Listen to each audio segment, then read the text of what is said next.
Welcome once again, my friends, and thank you for stopping by to listen to an old storyteller. Today we have a story from the Basque people, and the title of this story is The Snuff Box. There was once a young man who, like so many others, so the old tale puts it, wished to travel. So off he set one fine morning, determined to seek his fortune. He had not gone very far when he found a snuff box lying in his path. He picked it up and opened the lid, whereupon the snuff box asked, "Que quieres?" or "What do you wish?" The lad was frightened and was on the point of throwing it away, but fortunately he thought better of it and put it in his pocket.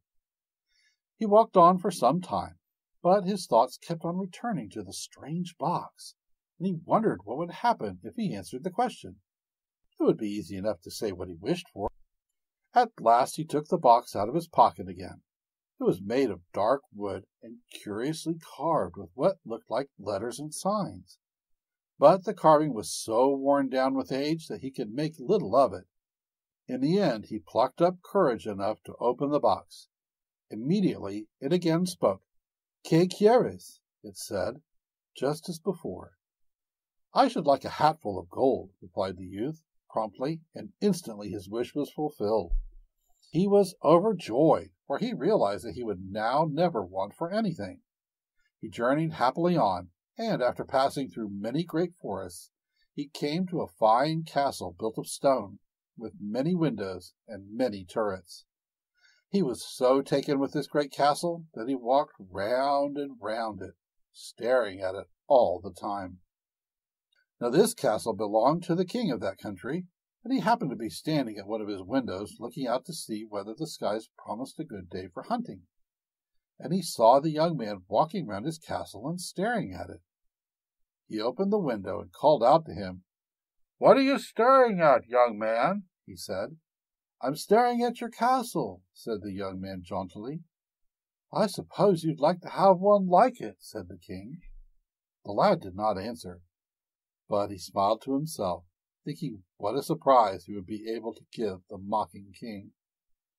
The same evening he opened his snuff-box, and when it asked the usual question, he replied that he would like to have a castle with beams of solid gold, diamond tiles upon the roof, and furniture of silver ornamented with precious stones. Immediately the castle rose up in the great meadow in front of the king's castle. Next morning, when the king came to his window, his eyes were dazzled by this glorious building lit up by the rays of the morning sun. He hastily donned his mantle of fur and velvet and went out to find out how such an amazing thing had come to pass. When he found out that the owner of all this magnificence was the young man who had stared at his own castle the day before, he was filled with astonishment. "You must be a very great and powerful person," he said to him. "I must beg your forgiveness if I seemed a little brusque in my manner yesterday. As we are, it seems, to be neighbors, we should also be friends, and I hope that you will often be my guest." The young man was quite ready to be friends with the king and entertain him royally, for the snuff-box supplied him with servants, food, and everything necessary for his comfort and his pleasure. The king had a beautiful daughter with whom the young man fell in love, and they were married in a few weeks' time and were very happy together. But the king's wife was envious of her son-in-law's magnificent possessions, and became still more so after finding out from her daughter the secret of the snuff-box. Her daughter would not tell her where the snuff-box was kept. Her husband hid it carefully away in a secret place every night, and told her to be sure not to disclose the hiding place to a soul. But the envious queen bribed one of the servants to keep watch, and this servant found out where it was concealed, stole it while her master and mistress were asleep, and took it to the queen. When the queen opened it and heard the question, "Que quieres?" she replied, "Take me and my husband and all of our household, together with the fine palace of gold and diamonds, to the other side of the Red Sea, but leave my daughter and her husband behind. Let them wake up in the morning and find themselves in our old castle, but go you with us to our new abode." All this the snuff-box performed, and when the young man and his wife woke the next morning, they found themselves alone in the old castle, and no sign of the snuff box anywhere. The young man did not give way to despair, for he was bold and resourceful. He bade his wife farewell, took from the stable the best horse he could find, and from the king's treasure house as much gold as a horse could carry, and set out, determined to find his box and his castle. He searched the country up and down, but no trace of either could he find, and at last he had no money left, so that he was obliged to beg food for himself and his horse. And one day an old man advised him to journey to the moon, for the Moon Man was a great traveler and made a long journey every day. He might be able to help with advice. So the young man set off for the home of the moon. He journeyed a long, long time, and at last he reached the moon's house. There he found the moon's mother all alone, for her son had not yet returned from his journey. "Why have you come here?" said the mother of the moon. "My son eats up all strangers. Do not let him find you here when he comes." But the young man would not take her advice. "I will tell you my story," he said, "and why I have come here." He told her all about his snuff box and about his castle of gold and diamonds, and how they had been stolen away from him, and how he hoped that the moon, being a man of many journeys, might perhaps be able to help him with advice. And very soon the moon arrived home. "I smell a human being," he said, as soon as he reached the threshold. Then his mother, who had hidden her visitor away behind the linen press, told him his story. The moon was interested in this tale, and bade the youth come forward and not fear any harm. But he could give him no news of his castle, for he had not seen it on his journeyings.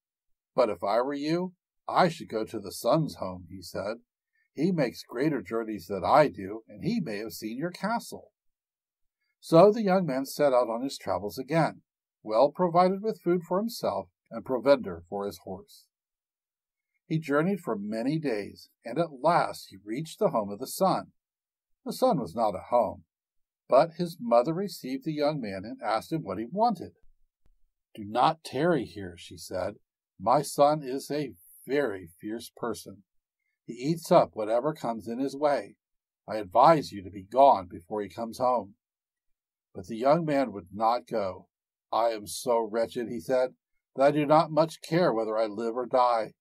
Then he told the old lady the story of his snuff box and his castle of gold and diamonds, and how they had been stolen away by the wicked queen. And since he was determined to stay, the son's mother hid him in the store cupboard. When the son came home, he stood at the open door and cried, "I smell a human being. Where is he?" Then his mother told him the story of the unhappy young man who had come to ask his advice and help. "Let me see this young man," said the son. Then the youth came out from his hiding place and told the son how his castle of gold and diamonds had been stolen away, together with the magic snuff box, and how he had left his wife and had been traveling for many long days to try and find them again. The son was interested in the tale, but he had not seen the castle on his journeys round the world. However, he recommended the young man go to the home of the wind. "The wind goes all over the world," he said, "and searches every corner. He will surely have seen your castle and will be able to tell you where to look for it." So the young man said goodbye to the son and his mother and set out once again on his travels. And after many weary days, he came at last to the home of the wind. And there he saw an old woman carrying water from the well to the house and pouring it into great barrels. When the young man drew near, she came to meet him. "What do you seek here?" she said. "I have come to see the wind," he replied. "I want his advice and help." "You have indeed come to the wrong place," said the old woman. "My son, the wind, always arrives home terribly thirsty and in a very bad temper after his busy day. He eats up every stranger who crosses his path." But the youth said he did not care in the least. He was by now utterly desperate. If he could not find his castle and his snuff box, he had no wish to live any longer. So the old woman hid him under the staircase, and very soon after the wind came blustering home. "I can smell a human being, mother," he said. Where have you hidden him? Out with him, that I may eat him up." But his mother persuaded the wind to have a long drink from the water barrel, and then to sit down and eat the food which she had prepared. And when he had eaten and drunk, and was in a better temper, she told him the sad story of the young man. And the wind called to him to come out from his hiding place and give an account of himself. And when the wind had heard the tale of the snuff box and of the castle of gold and diamonds, he thumped on the table with his strong hand. "I have seen your castle," he said. "This very afternoon I blew over it, and did my best to dislodge some of those fine tiles from the roof, but I did not succeed. They were too well fastened on." The youth trembled with joy and excitement. "Where is it?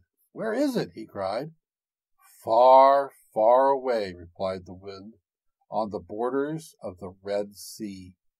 But the young man was not dismayed. He had traveled so far, the journey was nothing to him now that he knew he would reach his goal. So he set off once more with his horse, and in time he arrived at a town on the borders of the Red Sea.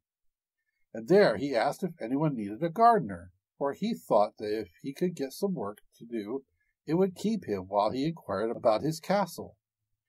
But imagine his joy when he was told that there was a magnificent castle down by the sea, and that the gardener employed there had left the day before. There he went, and found, as he had hoped, that it was his own castle of gold and diamonds. He said nothing at first, but applied for the post of gardener, and then went quietly about his work. Before long he made friends with one of the chambermaids, and the chambermaid told him that her master and mistress owned a snuff box, which was said to possess magic powers. "I should like to see it," said the young man, and one day when her master and mistress were out, the chambermaid showed him the place where it was kept.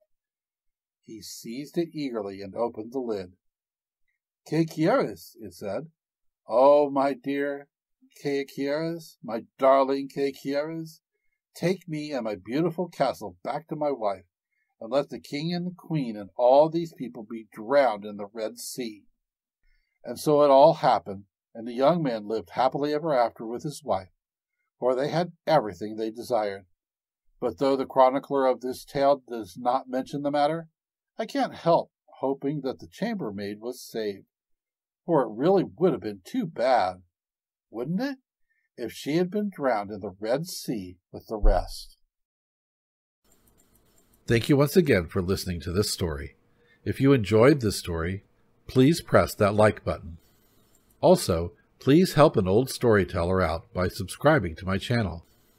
The next story will be posted in a few days, so until then, may your story continue to be a good one.